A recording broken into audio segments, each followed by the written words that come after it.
Halo semuanya, saya akan melanjutkan kembali untuk penggunaan Evita. Jangan lupa Evita yang digunakan ini maksudnya adalah Learning Management System di Sekolah Vokasi IPB. Kita masuk dulu ya untuk username dan passwordnya harusnya udah punya ya kalau mahasiswa IPB atau dosen di IPB atau sekolah vokasi. Nah, di sini saya ingin menunjukkan bagaimana cara membuat grup ya, grup. Di video sebelumnya kan saya janji bikin grup. Saya akan membuat di salah satu mata kuliah, contohnya di sini mata kuliah manajemen industri benih ya, masuk ke course-nya, kemudian di course-nya nanti karena ini kebetulan memang sudah saya lengkapi pertemuan 1 hingga 14, hanya ada yang masih di hidden ya karena kita kan masih masuk pada minggu kedua. Nah, bagaimana sih caranya untuk membuat grup pada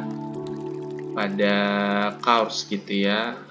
Masuk saja ke user, kemudian grup, ada di sini grup ya. Nah, ini. Nah, kita bisa membuat ya grup itu di sini.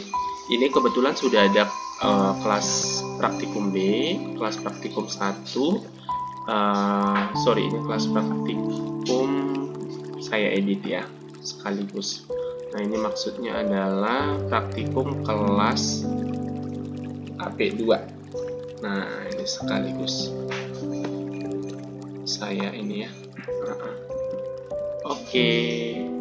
Nah, ini bisa kita bikin grup ID number, kemudian deskripsi grupnya ya. Praktikum AP2 gitu ya. Bebas ingin kalau ingin menyampaikan apapun di sini. Kemudian kita masukkan di sini enrollment key yang bisa di-share untuk mahasiswa masuk di dalam course ini, kemudian di-save aja. Nah, untuk membuat baru juga gitu ya. Cuma kalau ini tadi kan kebetulan sudah ada. Praktikum kelas AP1 ini kita edit juga. Kalaupun misalnya buat baru sama ya, kelas AP1, berarti kalau di sekolah vokasi ini berarti dia kelas A di praktikum 1. Kalau di sekolah vokasi IPB pembagian kelasnya seperti itu. Kemudian jangan lupa dibuat enrollment key-nya di sini ya, lalu disimpan. Nah, ya, sekarang kita sudah punya 3 grup. Boleh nggak ditambahkan sampai berapa grup? Boleh ya, silahkan sesuai dengan kebutuhan. Setelah itu jangan lupa, karena ini tadi sudah kita lakukan perubahan, berarti nanti sudah ini ya. Ini tadi belum di turn in on ya, tapi bisa berubah nih. Nah, udah ya, kita udah punya 3 grup. Apabila kita ingin membuat grup lagi di dalam grup, maka namanya groupings ini ya, bisa juga ya ditambahkan di sini kalau ingin meng-create grup lagi. Nah, tadi kita sudah punya 3 grup. Bagaimana caranya untuk memasukkan orang atau mahasiswa, asdos atau dosen lain ke dalam grup misalnya ya? Maka kita balik lagi tadi ke course ini ya. Nah, ini misalnya saya ingin membuat kelas praktikumnya itu di sini ya.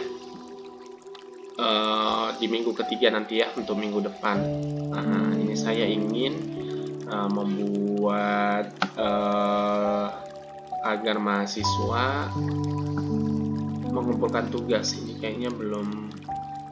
Udah. Oke, ini add assignment.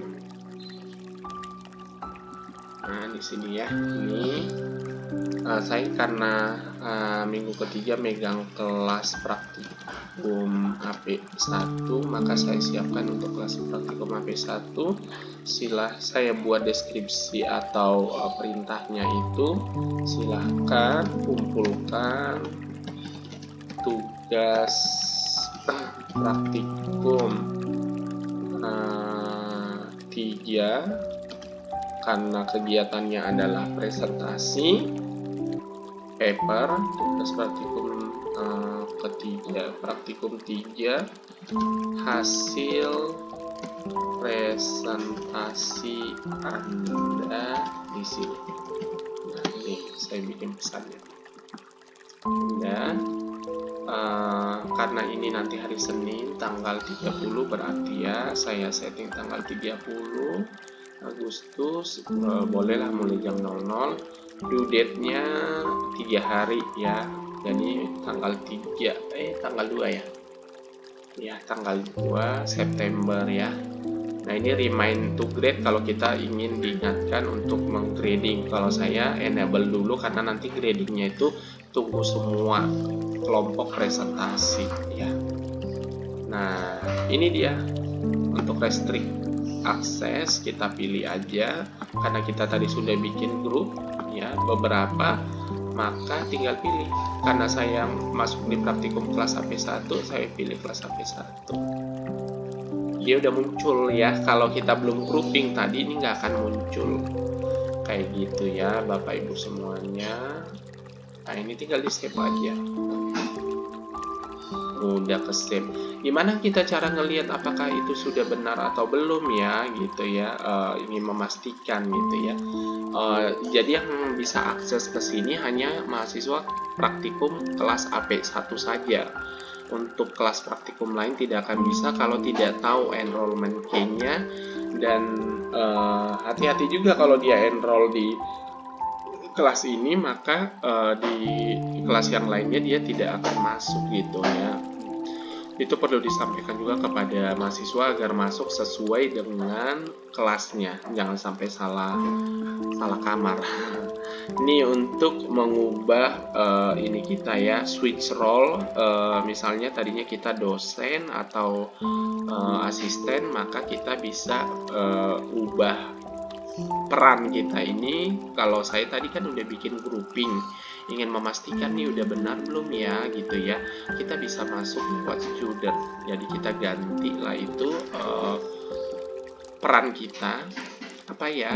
Ini sekarang peran kita sebagai mahasiswa, jadi kita masuk seperti bagaimana mahasiswa masuk lewat akun mereka kayak gini. Tadi di praktikum 3 ya, langsung ke praktikum 3. Nah, ini ya sudah di restrict ya. Jadi yang bisa masuk ke sini hanya anak AP1 yang memang sudah diberikan akses lewat grup tadi ya, sudah digrupkan kayak gitu. Jadi kalau misalkan mahasiswa yang bukan AP1 yang tidak berkepentingan dilarang masuk ya. Itulah gunanya tadi kita bikin grup dan kita restrict tadi ya.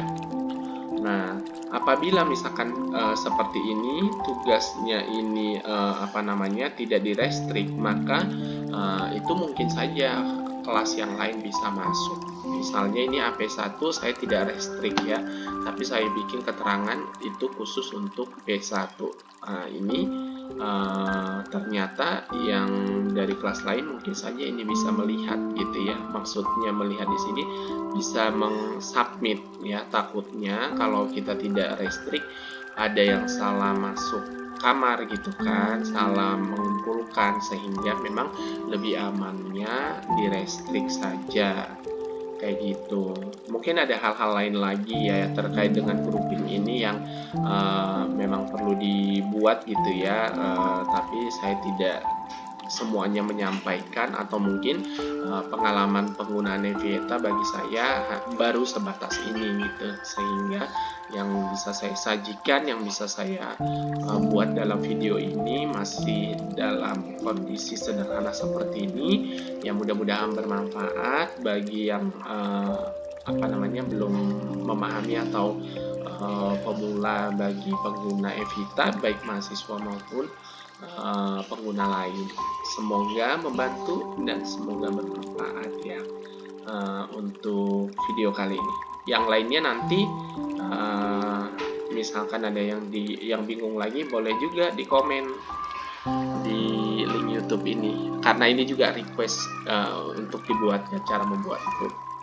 Nah ini ya, terima kasih, semoga bermanfaat.